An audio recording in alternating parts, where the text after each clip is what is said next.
인생 황금기 행복한 노인의 삶. 그리고 노인으로 산다는 것. 인생 황금기의 행복한 노인의 삶과 그리고 노인으로 산다는 것에 대해 이야기해 보려 합니다. 오늘 아침 출근길이나 등교길에 대중교통을 이용하셨나요? 혹시 그 안에서 노인분을 만나셨나요? 그리고 어떤 생각이 드셨나요? 어쩌면 이 영상을 보시는 분들 중에는 자리를 양보하신 분도 계실 거고, 또 어떤 분들은 자리를 양보받으신 분도 계실 겁니다. 그리고 또 다른 분들은 그냥 스마트폰을 보며 지나쳤을 수도 있겠죠. 오늘은 조금 특별한 주제로 여러분과 이야기를 나눠보려 합니다. 바로 인생의 황금기, 행복한 노인의 삶, 그리고 대한민국에서 노인으로 산다는 것입니다. 우리 사회에서 노인으로 산다는 것은 과연 어떤 의미일까요? 그들은 정말 우리가 생각하는 것처럼 무기력하고 의존적인 존재일까요? 아니면 우리가 보지 못했던 또 다른 삶이 있는 걸까요? 노인들의 생생한 목소리와 현장 이야기를 통해서 우리가 미처 발견하지 못했던 노인, 문화와 세대 간 소통의 진짜 문제를 함께 들여다보는 시간을 갖겠습니다. 나이가 말해주는 것과 말해주지 않는 것. 자, 먼저 여러분께 질문 하나를 던져보겠습니다.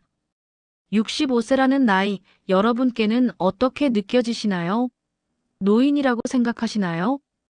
법적으로, 제도적으로는 분명 그렇습니다. 우리나라에서는 만 65세 이상을 공식적으로 노인으로 분류하고 있습니다. 경로우대, 기초연금, 각종 복지 혜택의 기준이 되는 나이죠. 하지만 정말 흥미로운 사실을 하나 말씀드릴게요. 제가 최근에 만난 80세의 한 어르신, 여기서는 김노인 씨라고 부르겠습니다. 이분이 이렇게 말씀하시더라고요. 65세요? 그건 아직 한창인 나이입니다. 80세인 저도 여전히 한창이고요. 처음 들으면 농담처럼 들릴 수도 있습니다. 하지만 이 말 속에는 깊은 의미가 담겨 있습니다. 실제로 현대의학의 발전과 생활 수준의 향상으로 65세는 과거와는 완전히 다른 의미를 갖게 되었습니다. 한 세기 전만 해도 평균 수명이 50세를 넘지 못했던 시절이 있었습니다. 그때는 60세만 되어도 정말 장수하신 거였죠. 하지만 지금은 어떤가요? 평균 수명이 80세를 훌쩍 넘어섰습니다. 100세 시대라는 말이 더 이상 낯설지 않은 시대가 되었습니다. 그런데 문제는 여기서 발생합니다. 제도는 65세를 노인으로 규정하고 있지만 정작 그 나이의 사람들은 여전히 일할 수 있고 배우고 싶어하고 새로운 것에 도전하고 싶어합니다. 하지만 현실은 어떤가요? 사회는 이들을 불리한 위치에 놓습니다. 능력이 있든 없든 일단 나이로 판단합니다. 경험과 지혜는 무시되고 꼰대, 구세대라는 딱지가 붙습니다. 기업에서는 정년이라는 이름으로 내보내고 사회에서는 무능력한 세대로 간주하며 가족들조차 짐처럼 여기는 경우도 있습니다. 김노인 씨는 이렇게 분석합니다. 물론 일부 노인들의 나태함이나 변화를 거부하는 태도도 문제일 수 있습니다. 하지만 더 근본적인 원인은 따로 있다고 말이죠. 바로 제대로 된 노인 정책의 부재입니다. 생각해 보세요. 요즘 뉴스를 보면 정책을 보면 어디를 가든 청년입니다. 청년 일자리 창출, 청년 주거 지원, 청년 창업 지원, 청년 문화 육성. 청년을 위한 정책은 끊임없이 쏟아집니다. 물론 청년 정책이 중요하지 않다는 게 아닙니다. 당연히 중요합니다. 청년들은 우리 사회의 미래이고 그들이 겪는 어려움을 해결하는 것은 국가의 중요한 책무입니다. 하지만 노인 정책은 어떤가요? 기초연금 몇만 원 주는 것 외에 실질적으로 노인들의 삶의 질을 향상시키고 그들의 능력을 활용하고 그들이 사회의 일원으로 활동할 수 있도록 돕는 정책은 찾아보기 힘듭니다. 김노인 씨의 표현을 빌리자면 지금 노인들에게는 그야말로 좌절하는 시절입니다. 아직 할 수 있는데 하고 싶은데 사회가 기회를 주지 않습니다. 그리고 그렇게 좌절한 노인들을 보며 사회는 다시 말합니다. 봐라, 노인들은 아무것도 못한다고요. 악순환입니다. 우리가 보지 못한 노인들의 세계. 그럼 이제 질문을 하나 더 던져보겠습니다.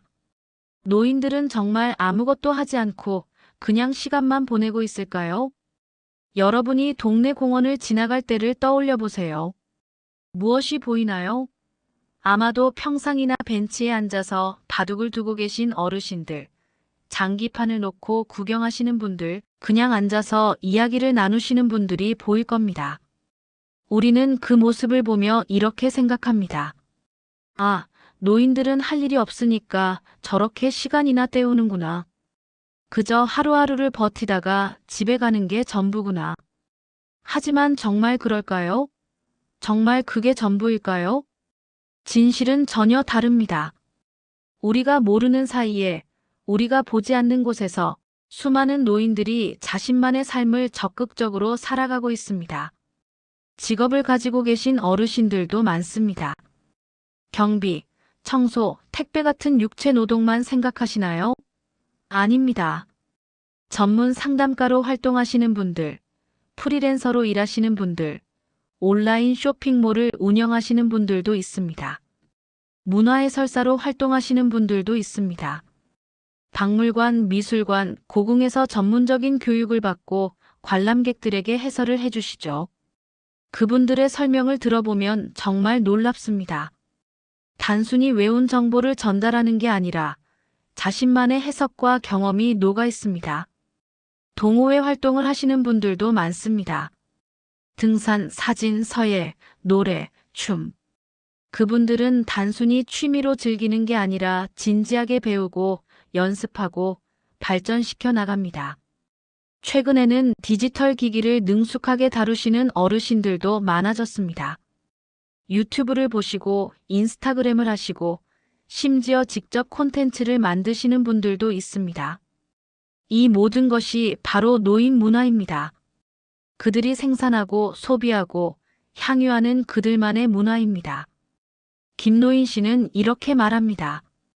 우리가 제대로 보려 하지 않을 뿐이지 분명 존재하고 있습니다. 정말 맞는 말입니다. 노인 문화가 없는 게 아닙니다. 우리가 보지 않았던 겁니다. 아니, 어쩌면 보려고 하지 않았던 건지도 모릅니다. 마치 투명 인간처럼 노인들은 늘 우리 곁에 있었습니다. 그들만의 삶을, 문화를, 이야기를 만들어가고 있었습니다. 하지만 우리 눈에는 보이지 않았습니다. 왜일까요? 우리가 관심이 없었기 때문입니다. 우리 사회가 노인을 생산적이지 않은 존재, 소비만 하는 존재, 부양해야 하는 대상으로만 봤기 때문입니다. 하지만 이제는 달라져야 합니다. 노인들도 우리 사회의 중요한 구성원이고 그들의 문화도 존중받아야 합니다. 그들의 목소리에 귀 기울여야 합니다. 버스 안에서 벌어지는 작은 전쟁. 이제 이야기를 오늘 아침으로 돌려보겠습니다. 김노인 씨는 오늘 아침 평소처럼 버스를 탔습니다. 80세이지만 여전히 활동적이고 건강하신 분입니다. 하지만 나이가 나이인지라 오래 서 있는 건 조금 힘듭니다. 버스는 출근 시간이라 사람들로 가득했습니다.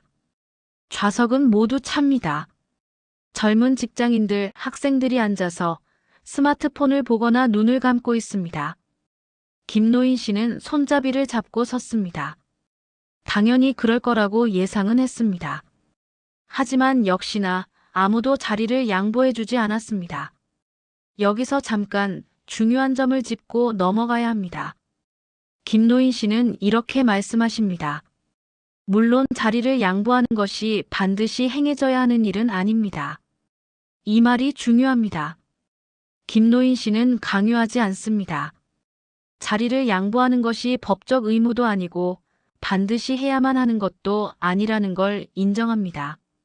하지만 그럼에도 불구하고 안타까운 마음은 듭니다. 왜냐하면 요즘 젊은 세대들 사이에 이런 생각이 점점 퍼지고 있기 때문입니다. 노인에게 왜 잘해줘야 하지? 우리도 힘든데. 노인들이 우리 세대의 권리를 빼앗아가고 있어. 복지 예산은 노인들한테 다 가고 우리는 뭐 받는 게 있어? 오히려 우리가 피해를 보고 있는 거 아니야? 솔직히 이해할 수 있는 부분도 있습니다. 젊은 세대는 정말 힘듭니다. 취업은 하늘의 별 따기고 겨우 취직해도 월급은 적고 집값은 하늘 높은 줄 모르고 치솟고 결혼과 출산은 엄두도 못 냅니다. 그런 상황에서 어르신께 자리를 양보하세요. 부모님을 모시세요. 노인을 공경하세요. 라는 말이 들리면 어떨까요? 솔직히 화가 날 수도 있습니다. 하지만 김노인 씨는 이 부분에서도 공정합니다.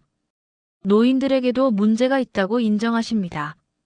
노인들 역시 무조건 배려받을 권리가 있다고 생각해서는 안 됩니다. 젊은이들에게 무작정 기대고 당연하다는 듯이 요구하는 것도 잘못입니다. 이 말씀이 얼마나 현명한지 아시겠습니까? 양쪽의 입장을 모두 이해하고 있습니다. 젊은 세대의 어려움도 노인 세대의 권리의식 문제도 모두 인정하고 있습니다. 이게 바로 진짜 소통의 시작입니다. 내 입장만 주장하는 게 아니라 상대의 입장도 이해하려고 노력하는 것 말이죠. 세상이 변했다. 약속도 변했다. 그렇다면 이런 질문을 던져볼 수 있습니다. 도대체 왜 이런 대립이 생긴 걸까요? 과거에는 없었던 세대 갈등이 왜 지금은 이렇게 심각한 걸까요? 김노인 씨는 과거를 회상하십니다. 불과 35년에서 40년 전만 해도 세상은 지금과 완전히 달랐습니다. 그때는 이런 공식이 있었습니다. 자식을 많이 낳으면 노후가 보장된다. 특히 아들을 낳으면 더 그렇다고 믿었습니다. 효도는 당연한 것이었고 부모를 모시는 것은 자식의 의무였습니다. 그래서 부모들은 어떻게 했을까요? 자신의 모든 것을 자식에게 투자했습니다. 배고파도 자식 밥은 챙겼고, 추워도 자식 옷은 마련했고, 아파도 자식 학원비는 냈습니다. 대학 등록금을 마련하려고 부모님이 땅을 팔고, 집을 팔고, 퇴직금을 모두 쏟아부은 이야기, 여러분도 많이 들어보셨을 겁니다. 그게 바로 그 세대의 일반적인 모습이었습니다. 왜 그렇게 했을까요? 미래를 기대했기 때문입니다. 내가 지금 자식에게 투자하면 늙었을 때 자식이 나를 책임져 줄 거야. 그게 당연한 거야. 라고 믿었기 때문입니다. 일종의 사회적 계약이었습니다. 암묵적이지만 강력한 약속이었습니다. 하지만 지금은 어떤가요? 세상이 완전히 바뀌었습니다. 자식이 부모를 모시는 것은 더 이상 당연하지 않습니다. 3대가 함께 사는 가구는 극소수입니다. 명절에 모이는 것조차 부담스러워하는 사람들이 많습니다. 젊은 세대의 입장에서 생각해 봅시다. 대학을 나와도 취업이 안 됩니다. 취업해도 비정규직이거나 계약직입니다. 정규직이 되어도 월급으로는 집 한 채 마련하기가 불가능합니다. 결혼은 선택이 아니라 사치가 되어버렸고 아이를 낳는 건 더더욱 엄두가 안 납니다. 자기 한 몸 건사하기도 힘든데 부모까지 책임지라고요? 솔직히 현실적으로 불가능합니다. 게다가 부모 세대는 자식 세대보다 더 많은 재산을 가지고 있는 경우도 많습니다. 집값이 엄청나게 올랐기 때문이죠. 강남의 아파트 한 채를 가진 노인과 월세방에 사는 젊은이를 비교해 보세요. 누가 더 가난한가요? 김노인 씨는 이렇게 말합니다. 그러니 대립이 일어날 수밖에 없는 겁니다. 정확한 분석입니다. 한쪽은 약속이 지켜지지 않았다고 느낍니다. 나는 내 모든 걸 줬는데 왜 너희는 나를 돌봐주지 않니? 노인 세대는 배신감을 느낍니다. 다른 한쪽은 지킬 수 없는 약속을 강요받는다고 느낍니다. 나는 그런 약속 한 적 없어. 내가 태어날 때 내 동의를 받았어. 나도 힘들어. 젊은 세대는 억울함을 느낍니다. 이것이 바로 세대 갈등의 뿌리입니다. 서로 다른 시대를 살았고, 서로 다른 경험을 했고, 서로 다른 가치관을 가지고 있습니다. 그런데 같은 언어로 소통하려고 하니 문제가 생기는 겁니다. 디지털 공간에서 피어난 새로운 가능성. 하지만 여기서 이야기가 끝난다면 너무 우울하겠죠? 다행히도 희망은 있습니다. 아주 의외의 곳에서 말이죠. 김노인 씨는 유튜브 채널과 블로그를 운영하고 계십니다. 80세의 나이에 말이죠. 처음에는 호기심으로 시작하셨다고 합니다. 젊은 사람들이 그렇게 빠져 있는 게 뭔지 궁금하셨대요. 그런데 놀라운 일이 벌어졌습니다. 방문자를 분석해보니 대부분이 젊은 사람들이었습니다. 당연한 일이긴 합니다. 유튜브와 블로그는 젊은 세대의 공간이니까요. 하지만 더 놀라운 건 그 다음입니다. 댓글이 달리기 시작했습니다. 어르신 열심히 하시는 모습에 감동받았습니다. 80세에 유튜브를 하시다니 정말 멋지십니다. 제 할아버지도 이렇게 활동적이셨으면 좋겠어요. 나이는 숫자에 불과하다는 걸 보여주시네요. 존경합니다. 이게 무슨 의미일까요? 버스에서는 아무도 자리를 양보하지 않았습니다. 현실에서는 세대 갈등이 심각합니다. 그런데 온라인에서는 젊은 사람들이 노인에게 존경과 응원을 보내고 있습니다. 이 차이는 어디서 오는 걸까요? 여기서 우리는 매우 중요한 진실을 발견합니다. 세대 간 소통은 충분히 가능합니다. 단 조건이 있습니다. 김노인 씨는 이렇게 말씀하십니다. 노인들 또한 젊은이들에게 무조건 가르치려 들기보다 좀 더 진보적인 사람이 되어야 합니다. 이 말이 핵심입니다. 젊은 사람들은 꼰대를 싫어하는 게 아닙니다. 나이 먹었다고 무시하는 태도, 경험이 많다고 일방적으로 가르치려는 태도, 내 말이 옳으니까 너희는 듣기만 해라는 태도를 싫어하는 겁니다. 김노인 씨는 달랐습니다. 80세의 나이에도 새로운 것을 배우려 했습니다. 디지털 기기를 익히고 영상을 편집하고 젊은 세대의 언어를 이해하려고 노력했습니다. 가르치려 하지 않고 함께 배우려 했습니다. 그러자 젊은 사람들이 반응했습니다. 존경과 응원을 보냈습니다. 댓글로, 좋아요로, 구독으로 말이죠. 이게 바로 소통입니다. 일방적인 훈계가 아닌 상호 존중과 이해입니다. 노인도 변해야 하고 젊은이도 열린 마음을 가져야 합니다. 노인은 자신의 경험과 지혜를 강요하지 말고 나누어야 합니다. 젊은이는 노인의 경험을 무시하지 말고 경청해야 합니다. 그렇게 할 때 세대 간의 벽은 무너질 수 있습니다. 인생의 황금기, 그 진짜 의미. 이제 마무리를 해볼까 합니다.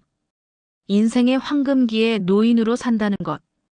이게 오늘 우리가 나눈 이야기의 제목이었습니다. 대한민국에서 노인으로 산다는 것은 무엇일까요? 그것은 한창인 나이임에도 불구하고 무능력하다는 낙인을 받는 것입니다. 자신만의 문화를 만들어가고 있음에도 보이지 않는 존재가 되는 것입니다. 평생을 일하고 가족을 위해 헌신했음에도 이제는 짐처럼 취급받는 것입니다. 쉽지 않은 현실입니다. 부정할 수 없는 현실입니다. 하지만 동시에 새로운 가능성도 피어나고 있습니다. 80세에 유튜브와 블로그를 운영하는 노인이 있습니다. 박물관과 미술관에서 문화해설사로 활동하는 노인이 있습니다. 평생교육원에서 새로운 것을 배우는 노인이 있습니다. 젊은 세대와 온라인에서 소통하고 교류하는 노인이 있습니다. 이분들은 단순히 시간을 때우는 게 아닙니다. 적극적으로 삶을 살아가고 있습니다. 사회에 기여하고 있습니다. 다음 세대와 연결되고 있습니다. 소통은 그렇게 시작됩니다. 서로를 이해하려는 노력에서, 편견을 내려놓는 용기에서, 그리고 상대를 있는 그대로 보려는 시선에서 소통은 시작됩니다. 오늘 이 영상을 보신 후 집에 가는 길에 버스나 지하철을 타게 되면 한번 주변을 둘러보세요. 혹시 노인분이 서 계시다면 잠깐 생각해 보세요. 그분도 한때 여러분처럼 젊었습니다. 꿈을 꾸고 사랑을 하고 일을 하고 가족을 키웠습니다. 지금의 여러분처럼 바쁘고 피곤하고 때로는 힘들었을 겁니다. 그리고 여러분도 언젠가는 그분처럼 늙을 것입니다. 머리카락이 휘어지고 허리가 굽고 버스에서 오래 서 있기 힘들어질 것입니다. 그때 젊은 사람들이요. 지금까지 인생의 황금기에 행복한 노인의 삶 그리고 노인으로 산다는 것에 대해 알아보았습니다. 구독과 좋아요는 사랑입니다. 긴 영상 시청해 주셔서 감사합니다. 감사합니다.